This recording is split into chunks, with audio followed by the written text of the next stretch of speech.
പണ്ടുള്ള കാലത്തെ ഒരു മനുഷ്യൻ ലക്ക് കെട്ടി വന്നു കഴിഞ്ഞാലേ ഒരു പോസ്റ്റ് കെട്ടിപ്പിടിക്കും.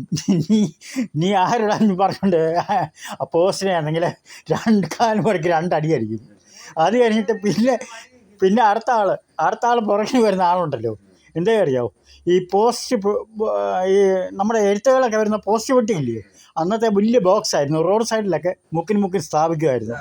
അപ്പോൾ ഇതിനകത്ത് കൈ ഇട്ട് വിളിച്ചു പോവും, പേപ്പട്ടി എന്നെ കടിച്ചെന്നും പറയണ്ട, പേപ്പട്ടി എന്നെ കടിച്ചെന്ന് പറ. അപ്പോൾ ഈ കൈയിട്ട് കഴിഞ്ഞാൽ പിന്നെ ഈ കൈ എടുക്കാൻ പറ്റത്തില്ല, പാടാ. അപ്പം നീ വിളിച്ചു പോവാ, പേപ്പട്ടി എന്നെ കടിച്ചേ, ഓടിവായോ. എങ്ങനെയുണ്ട്? ഈ രീതിയായിരുന്നു പണ്ടത്തെ രീതി. ഇപ്പോഴത്തെ രീതിയോ? ഞാൻ ഇവിടെ വരുന്ന കാലത്ത് എണ്ണാനുള്ള മദ്യപാനികൾ അത്രേ ഉള്ളായിരുന്നു.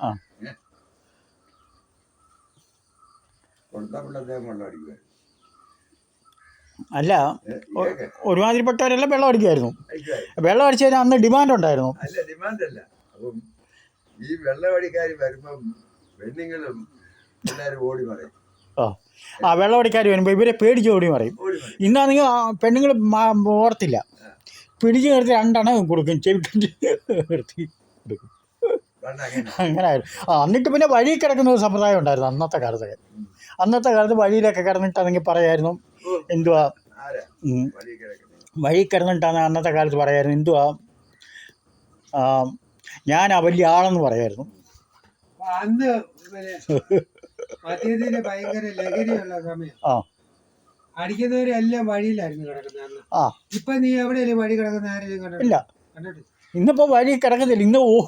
ഇന്നത്തെ മദ്യം എന്ന് പറഞ്ഞാൽ ഓടുക, ആൾക്കാർ അടിച്ചു കഴിഞ്ഞാൽ പിന്നെ നിൽക്കത്തില്ല, അങ്ങ് പറക്കുക.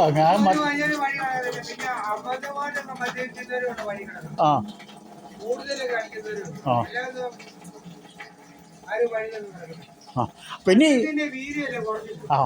പണ്ട് പിന്നെ ഇങ്ങനെ കാര്യമില്ലായിരുന്നോ, വല്ല മരിച്ചാലും മയിൽക്കുട്ടിയിലൊക്കെ വെള്ളം അടിച്ചിട്ട് കെട്ടിപ്പിടിച്ചിട്ട്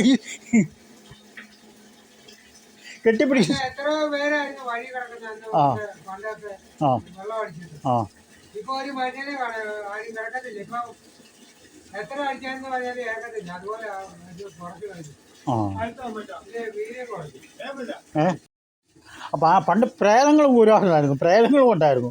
കാര്യം മനുഷ്യൻ അല്ലാതെ നടന്നു വരുമ്പോഴേ എന്തെങ്കിലും കണ്ട് ഓടുമായിരുന്നു. നിങ്ങൾ പണ്ട് എന്നോട് പറഞ്ഞായിരുന്നു കാല് മടക്കി രണ്ടെണ്ണം കൊടുത്തെന്ന്. ഒരു പ്രേതം വഴി നിൽക്കുന്നുണ്ട്, കാല് മടക്കി രണ്ടെണ്ണം കൊടുക്കുന്ന അവർ കാല് ഓടിച്ചു. ഞാൻ മാർക്കറ്റിൽ പോയി സാധനം മാറ്റുന്നത് അപ്പം ഇത് ചാക്കോട്ടെ, അപ്പുറത്തൊരു തോടാ, ആ തോടിന്റെ കരക്കൂടാ നമ്മുടെ യാത്ര. അപ്പോൾ ഇവിടുന്ന് അങ്ങോട്ട് കയറി വരുമ്പോ അവിടെ ഒരു വലിയ വെള്ളാങ്കൂച്ചി ഇരിപ്പുണ്ട്. അത് നല്ല ഇരുട്ടുവോ, നമ്മൾ ഒറ്റയ്ക്ക് ഉള്ളതാണ്. അപ്പം നമ്മൾ ഈ തലയിൽ വെച്ചോട്ട് ഇങ്ങനെ ഒരാളിരിക്കുന്നു, കാര്യപ്പുറത്ത് ചാക്കോട്ടേക്ക്. അങ്ങോട്ട് ചെല്ലുമ്പോൾ 4 മണിക്കൂർ ഒറ്റ അടിയും വെച്ചോട്ട് തിരിച്ചു പോകണമെന്ന് പറഞ്ഞു. അവിടെ വേണം അതോടുകൂടി കാലൊടിഞ്ഞു, ഈ പരുവായി അന്നത്തെ ഇതോടുകൂടി. അയ്യോ, അന്നൊക്കെ പിന്നെ അങ്ങനെ ഉണ്ടായിരുന്നു. പിന്നെ ചില ആൾക്കാർ കുടയൊക്കെ എടുക്കാതെ പോകുമായിരുന്നു. അന്ന് നല്ല ഭയങ്കര മഴയുള്ള സമയത്ത് കുടയൊക്കെ ആണെങ്കിൽ നൂത്ത് തന്നെ സൈഡിൽ വെക്കുമായിരുന്നു, അയ്യത്തൊക്കെ നൂത്ത് തന്നെ വെക്കുമായിരുന്നു. അപ്പോൾ അത് കണ്ട് ആൾക്കാർ പേടിച്ച് ഓടിയിട്ടുണ്ടാവും. അതുപോലെ പിന്നെ ഈ കണ്ണ് കിട്ടാതിരിക്കാൻ വേണ്ടി ആൾക്കാർ ഈ കച്ചിയൊക്കെ ഇട്ട് വെച്ച് റെഡിയാക്കി തലയിലെ ചട്ടിയൊക്കെ പതിപ്പിച്ച് ഒരു കുടയൊക്കെ വെച്ച് നിർത്തുമായിരുന്നു, ഈ കൃഷിക്കൊക്കെ കണ്ണ് കിട്ടാതിരിക്കാൻ വേണ്ടി. ഇപ്പം ഈ കഷ്ടകാലത്തിൽ ആരെങ്കിലും അതിലെ വന്നു കഴിഞ്ഞാലേ ഈ ഒരു സാധനം അവിടെ നിൽക്കുന്നുണ്ട്, അവൻ്റെ ജീവൻ പോയി. ഒരാൾ നിൽക്കുക, അവന് ജീവൻ പോയി, അവൻ പ്രേതം പറഞ്ഞിട്ട് ഓടിയാളായി. എന്നിട്ട് അവൻ നേരെ വീട്ടിൽ ചെന്നിട്ട് അമ്മയോട് പറയും, അമ്മയോട് പറയും, അമ്മയെ ഞാനൊരു പ്രേതത്തെ കാണുമെന്ന് പറയും. അമ്മയെ ഞാൻ ഇന്നപോലെ ഇങ്ങോട്ട് വന്ന വഴിക്ക് അവിടെ ഒരാൾ നിൽക്കുന്ന കണ്ടു, എടാ ഇത് ഉണ്ടെന്ന് ഇന്നോട് ഞാൻ. അല്ല, അന്നേരം അമ്മ പറയുന്നത് എന്താ അറിയോ, ഇന്നലെ അവിടെ അതിൻ്റെ അപ്പുറത്തെ വീട്ടിൽ ഒരാൾ ഇന്ന് പണ്ട് തൂങ്ങിച്ചെത്തതായിരുന്നു, ഇല്ലെങ്കിൽ ആൾ വിഷം അടിച്ചെത്തതായിരുന്നു, അതിൻ്റെ പ്രേതമാണ് നിൽക്കുന്നത്. യഥാർത്ഥത്തിൽ വന്ന് നോക്കിയപ്പോൾ എന്തുവാ, കണ്ണ് കിട്ടാതിരിക്കാൻ വേണ്ടി, കൃഷിക്ക് കണ്ണ് കിട്ടാതിരിക്കാൻ വേണ്ടി ഒരാളെ ഈ പാൻറ്റും കോട്ടൊക്കെ ഇട്ട് അതിൻ്റെ അത് കച്ചിയും വെച്ച് തലയിൽ തൊപ്പിയൊക്കെ വെച്ച് നിർത്തിയിരിക്കുക. അയ്യോ, ഇന്ന് പറഞ്ഞ പോലെ കാര്യം.